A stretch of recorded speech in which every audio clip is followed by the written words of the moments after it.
ಡಿಗಳನ್ನ ಇಟ್ಕೊಂಡು ಕೆಲಸ ಮಾಡ್ತಾರೆ ಎಂದಿದ್ದ ಎನ್ಡಿಎ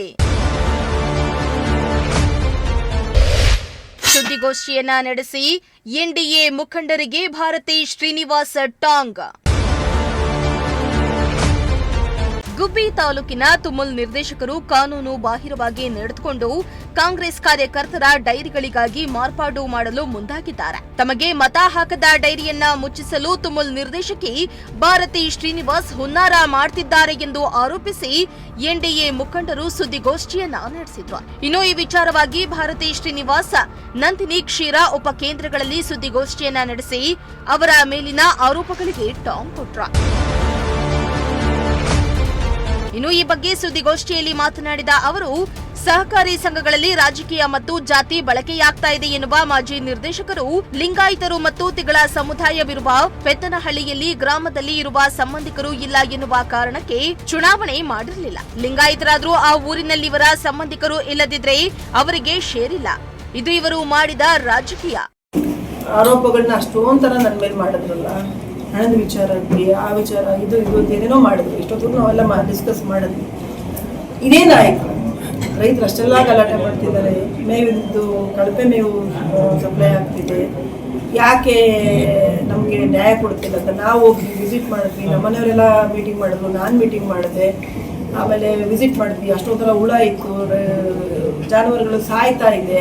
ಯಾಕೆಂದ್ರೆ ಆ ಜಾನುವಾರುಗಳು ಸಾಯ್ತಿದೆ, ನಾವು ಬಾಯ ಬಿಟ್ಟು ಹೇಳಕ್ಕಾಗ್ತಿಲ್ಲ, ಬಿಡಕ್ಕಾಗ್ತಿಲ್ಲ. ಇದರಿಂದ ಯಾರ್ಯಾರಿದ್ದಾರೆ ಅಂತಾನು ಎಲ್ಲರೂ ಗೊತ್ತಿದೆ. ಕೆಲವು ವಿಚಾರಗಳನ್ನ ಬಾಯ್ ಬಿಟ್ಟು ಮಾತಾಡಕ್ ಆಗುತ್ತೆ, ಕೆಲವು ಮಾತಾಡಕ್ ಆಗಲ್ಲ. ನಾನು ನಿಮಗೆ ಗೊತ್ತಲ್ಲ, ಇದರಿಂದ ಯಾರ್ಯಾರಿದ್ದಾರೆ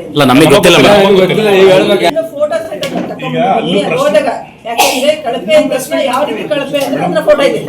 ಇನ್ನು ರಾಜಕೀಯ ಮಾಡುವುದಾದ್ರೆ ನಮ್ಮ ಯಜಮಾನನ ಹತ್ತಿರ ಮಾಡ್ಲಿ. ಈ ರೀತಿಯ ಸುಳ್ಳು ಆರೋಪಗಳನ್ನ ಹೇಳಿ ಹೆಣ್ಣು ಮಕ್ಕಳನ್ನ ಕುಗ್ಗಿಸುವ ಕೆಲಸ ಮಾಡುವುದು ಸರಿಯಲ್ಲ. ಆದ್ರೆ ನನಗೆ ಯಾವುದೇ ಅಂಜಿಕೆ, ಹೆದರಿಕೆ ಇಲ್ಲ. ಯಾಕಂದ್ರೆ ನಾನು ದಾಖಲೆಯನ್ನ ಮುಂದಿಟ್ಟು ನಿಮ್ಮ ಆರೋಪಗಳಿಗೆ ಉತ್ತರಿಸುತ್ತಿದ್ದೇನೆ ಎಂದಿದ್ದಾರೆ. ಅವರವರ ಕುಟುಂಬದ ಘನತೆಯನ್ನು ಎತ್ತು ತೋರಿಸುತ್ತೆ ಅಂತ ಬಹುಶಃ ಈ ಅಪ್ಪಂಗೆ ಆ ಥರದ್ದು ಯಾವುದೋ ಬ್ಯಾಂಕ್ಗಳ ಸಂಬಂಧಗಳು ಇರಬೇಕೇನೋ ಗೊತ್ತಿಲ್ಲ. ಅವರು ಮಾತಾಡ್ತಾರೆ, ಅಮ್ಮ ಬ್ಯಾಂಕ್ ಅಮ್ಮ. ನನಗೆ ಆಶ್ಚರ್ಯ, ಏನಿದು, ವಾಟ್ಸ್ ದಿಸ್, ಏನು ಹಿಂಗೆ ಮಾತಾಡ್ತಾರೆ ನೀವು? ಅಟ್ಲೀಸ್ಟ್ ಉರುಳು ತಿರುಳು ಇಲ್ವಲ್ಲ, ತಲೆಯಲ್ಲಿ ಬಿದ್ದು ಇಲ್ಲ, ಉರುಳು ಇಲ್ಲ, ತಿರುಳು ಇಲ್ಲ. ಈ ಥರ ಕೇಳೋದು ಎಲ್ಲಿಂದ ಉತ್ತರ ಕೊಡಲಿ? ಆಧಾರ ಸಹಿತ ಕೊಟ್ಟರೆ ನಾನು ಉತ್ತರ ಕೊಡ್ತೀನಿ.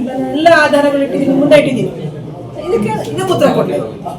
ಅವರು ಏನೇನೋ ಊಹಾಪೋಹಗಳು, ಆಮೇಲೆ ಬೇರೆಯವ್ರನ್ನ ತೇಜೋವಧೆ ಮಾಡಲೇಬೇಕು ಅನ್ನೋ ದೃಷ್ಟಿ ಇಟ್ಕೊಂಡು ಮಾತಾಡುವಾಗ ಇದಕ್ಕೆ ನಾನು ಉತ್ತರ ಎಲ್ಲಿಂದ ಕೊಡಲಿ? ಅದಕ್ಕೆ ನೀವೇ ಕೊಡಬೇಕು.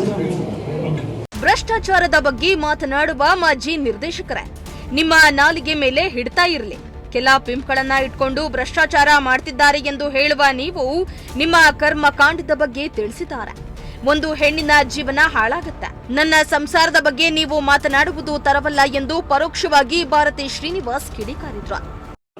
ಚೆನ್ನಾಗಿ ಗೊತ್ತಿದೆ, ಪಕ್ಕದಲ್ಲಿ ಕೂತ್ಕೊಂಡು ಮಾಡೋದಲ್ಲ, ಪ್ರೆಸ್ ಮೀಟ್ ಮಾಡೋದಲ್ಲ, ಅವ್ರಿಗೆ ಚೆನ್ನಾಗಿ ಗೊತ್ತಿದೆ ಯಾರು ಮಾಡಿಸಿದ್ರು ಅಂತ. ಅವರೇ ಅವಾಗೆಲ್ಲ ಕಿತ್ತಾಡ್ಕೊಂಡಿದ್ರು. ನಂದು ಹಂಗೆ ಮಾಡಿಸ್ಬಿಟ್ಟವು, ಹಿಂಗೆ ಮಾಡಿಸ್ಬಿಟ್ಟವು, ಅದು ಇದು ಹಾಳು ಮಾಡೋದು. ಈಗ ಪಕ್ಕದಲ್ಲಿ ಕೂತ್ಕೊಂಡು ಸಪೋರ್ಟ್ ಮಾಡ್ಕೊಂಡು ಅದು ಇಲ್ಲಿದ್ದಲ್ಲ, ನಿಜ ಏನಾದರೂ ಇದ್ರೆ ಮಾಡಿ, ನಾನು ಖಂಡಿತ ಬೇಜಾರು ಮಾಡ್ತೀನಿ.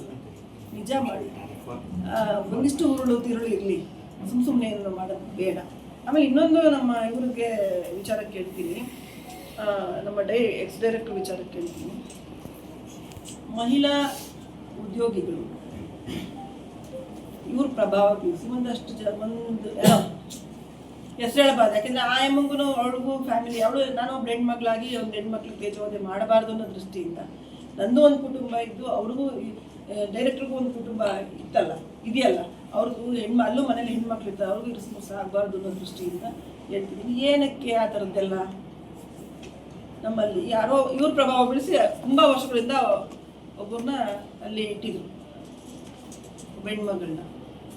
ಇದನ್ನೆಲ್ಲ ನಾನು ತುಂಬ ಮಾತಾಡೋಕ್ಕಾಗಲ್ಲ, ಇದನ್ನ ಮೀಡಿಯಾದಲ್ಲಿ ಇವೆಲ್ಲ ಮಾತಾಡೋಕ್ಕಾಗಲ್ಲ ಜಾಸ್ತಿ. ಇದೆಲ್ಲ ಮಾಡಿರೋ ಕರ್ಮಕಾಂಡ ಇವರು ಬೇರೆಯವ್ರನ್ನ ಯಾಕಪ್ಪ ಪಿಕ್ ಬಂದರು, ಅದೆಲ್ಲ ಚೆನ್ನಾಗಿ ಗೊತ್ತಾ? ತಪ್ಪಲ್ವಾ? ನಾನೇ ಸರಿ ಇಲ್ಲ, ನಾನು ಯಾಕೆ ಇನ್ನೊಬ್ಬರು ನನಗೆ ಇತ್ತೀಚೆಗೆ ನಡೆದ ಮೇವು ಹಗರಣದಲ್ಲಿ ಭಾಗಿಯಾಗಿರುವವರು ಯಾರ್ಯಾರು ಎಂಬುದನ್ನ ಮರೆತು ಮಾತನಾಡ್ತಿದ್ದೀರಿ. ಇದರಲ್ಲಿ ಯಾರ ಕೈವಾಡವಿದೆ, ಇದರ ಮಾಸ್ಟರ್ ಮೈಂಡ್ ಯಾರು ಎಂಬುದು ಇಂದಿನ ದಿನಗಳಲ್ಲಿ ಎಲ್ಲರಿಗೂ ತಿಳಿಯಲಿದೆ. ತುಮಕೂರು ಹಾಲು ಒಕ್ಕೂಟದ ಮಾಜಿ ನಿರ್ದೇಶಕ ಗೋಪಾಲಪುರ ಚಂದ್ರಶೇಖರ್ ಎಸಗಿದ್ದಾರೆ ಎಂಬ ಭ್ರಷ್ಟಾಚಾರದ ಬಗ್ಗೆ ಎಳೆಯಾಗಿ ಬಿಚ್ಚಿಟ್ಟಿದ್ದು ಹೀಗೆ. ಎಲ್ಲಾ ಕಾನೂನುಗಳ ನಾನು ಕಾನೂನು ಬಾಹಿರವಾಗಿ ನಾನೇ ಹೋಗ್ಲಿ, ಹಂಗೇನ ಇದ್ರೆ ಕಿತ್ತಾಕ್ತಾರೆ ಬಿಡ್ರಿ, ಕಿತ್ತಾಕ್ಲಿ. ನಾವ್ ಹೇಳ್ದಂಗೆ ಕೇಳಿದ್ದರೆ ನಾನು ಯಾಕೆ ಹೋಗಿ 6 ತಿಂಗಳಾದ್ಮೇಲೆ 6 ತಿಂಗಳಾದ್ರೂ ನನ್ನ ಸಂಘಗಳು ರಿಜಿಸ್ಟರ್ ಆಗಿರಲಿಲ್ಲ, ಹೋಗಿ ಅಲ್ಲಿ ಸ್ಟ್ರೈಕ್ ಮಾಡ್ಬೇಕಾಯ್ತು, ಜನ ಕರ್ಕೊಂಡು ಹೋಗಿ ಹಿಂಗೆ ಮಾಡಿಸ್ಬೋದಾಯ್ತಲ್ಲ ಕೆಲಸನ. ನಿಮಗೂ ಅರ್ಥ ಆಗಿರ್ಬೋದು ಬಹುಶಃ ನಾವು ಯಾವ ಮಟ್ಟದಲ್ಲಿ ನಮ್ಮದು ಯೋಚನೆ ಮಾಡ್ತಿದ್ದೀವಿ, ಯಾವ ಮಟ್ಟದಲ್ಲಿ ನಾವು ಅನುಭವಿಸ್ತಿದ್ದೀವಿ ಅಂತ. ನಮ್ಮ ಮಾತು ಕೇಳಾಗಿದ್ರೆ ನಾನು ಯಾಕೆ ಹೋಗಿ ಜನ ಕರ್ಕೊಂಡು ಹೋಗಿ ಸ್ಟ್ರೈಕ್ ಮಾಡ್ಬೇಕಾಯ್ತು, ಸಂಘಗಳನ್ನ ನಾನು ಯಾಕೆ ಇದು ಮಾಡಿ ಬಿಡುಗಡೆ ಮಾಡಿಲ್ಲ ಅಂತ ನಾನೇ ಕೇಳಬೇಕಾಗಿತ್ತು. ಸರ್ ಕಳಿಸಿದ್ದೀನಿ ಮಾಡ್ಕೊಡಿ, ಇಷ್ಟು ಹೇಳ್ಬೇಕಾಗಿತ್ತಲ್ಲ. ಹಂಗಿದ್ರೆ ಕಿತ್ತಾಕವ್ರು, ಯಾವಾಗಲೂ ಕಿತ್ತಾಕವ್ರೆ, ಮುಲಾಜೆ ಇಲ್ಲ, ಕಾಯ್ತಾ ಇದ್ರು. ಅದನ್ನ ನಾನು ನಿಮ್ಗೆ ಆಗ್ಲೇ ಹೇಳಿದೆ, ನನ್ನ ನಾಲಿಗೆ ನನ್ನ ತಾನಕ ತೋರಿಸುತ್ತೆ ಅಂತ ಹೇಳ್ತಾರೆ. ಅಂದ್ರೆ ನಮ್ಮ ಕುಟುಂಬದ ಇದು ಏನು ಬೆಲೆ ತೋರಿಸುತ್ತೆ ಅಂತ. ನಾನು ಎಂಥ ಮನೇಲಿ ಹುಟ್ಟಿದ್ದೀನಿ, ನನ್ನ ತಂದೆ ತಾಯಿ ಅಂತವರು ನನಗೆಷ್ಟು ಸಂಸ್ಕಾರ ಕಲಿಸಿದ್ದಾರೆ, ನಾನು ಇಷ್ಟು ಪ್ರಬುದ್ಧರು ಅಂತ ನಾವು ತೋರಿಸ್ಕೊಳ್ಳೋದು ಯಾವಾಗ ಅಂದರೆ ನನ್ನ ನಾಲಿಗೆ ನನ್ನ ಪ್ರಬುದ್ಧತೆಯನ್ನು, ನನ್ನ ಕುಟುಂಬವನ್ನು ಪ್ರತಿನಿಧಿಸುತ್ತೆ. ಇದು ಅವ್ರ ಭಾಷೆ, ಅವರ ಸಂಸ್ಕಾರ ಮತ್ತು ಅವ್ರ ಪ್ರಬುದ್ಧತೆ ಮತ್ತು ಅವ್ರ ಕುಟುಂಬದ ಹಿನ್ನೆಲೆಯನ್ನು ಅದು ತೋರಿಸಿದೆ ಅಷ್ಟೇ. ದೇವರಾಜು, ಪ್ರಜಾಶಕ್ತಿ ಟಿವಿ, ಗುಬ್ಬಿ.